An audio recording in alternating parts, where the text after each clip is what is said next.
Omen stopped counting signals when the third one answered before it was sent. That should not have been possible. Navigation relied on a simple pattern. Pulse, echo, silence. Here, the echo appeared first. The capsule drifted in the void between points, not in commercial space, not on any route. In a place no one marked on maps, the metal walls vibrated faintly, as if reacting to something the sensors did not register. Sat strapped into the seat. His hands rested loosely on the console. He did not touch it. He had learned long ago that some things were better listened to than measured. The signal returned again. The same one, with the same modulation. It was not interference. It was repetition. "This is not a reply," he said quietly to the void. "This is retention." The screen in front of him did not display numbers. Instead, narrow bands of light appeared, flickering in a rhythm that resembled speech stripped of words. Omen felt the familiar tension in his temples, as if someone were trying to fit a thought into a space that was too small. The capsule rotated a few degrees without his command.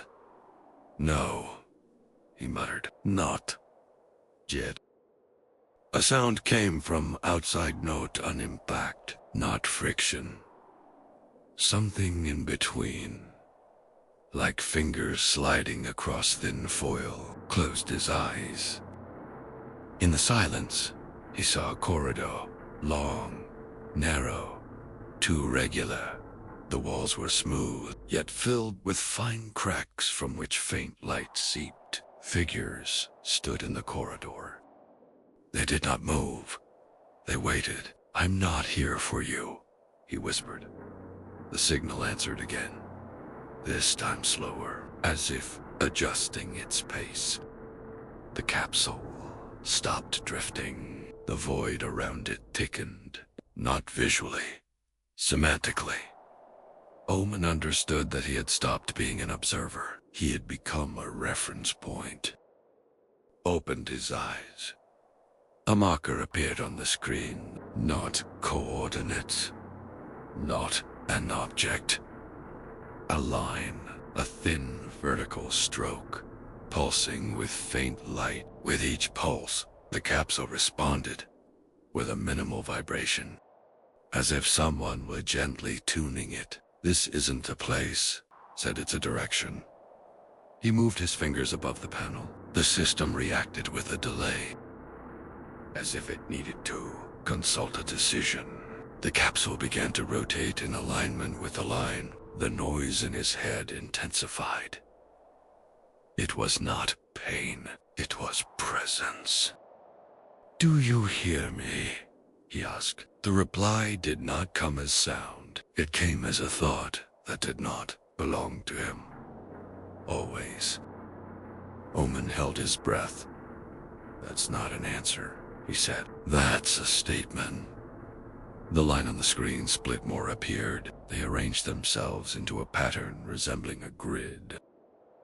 Each line pulsed at a different rhythm, yet all converged toward a single point. Outside the capsule, space began to change. The stars did not go out. They shifted away, as if making room. Felt his body react faster than his thoughts. The skin at the back of his neck tightened. His heart slowed too evenly. "This isn't a route," he whispered. "It's an invitation." A whisper filled the speakers. Not a language, not a sound, a rhythm. "I can't," he said. Not this time. The capsule accelerated, not violently, decisively. The screen flickered. For a moment, a symbol appeared that Omen could not describe. It was not a sign. It was a trace of a sign. Felt someone browsing through his memories, not selectively, methodically, like an archive. It paused on one image. A child's hands covering their ears, a silence that brought no relief. "That's not yours," whispered. "It is," the void replied. The capsule entered a region where there were no longer any reference points. Not darkness. Absence of relation. Felt pressure on his chest.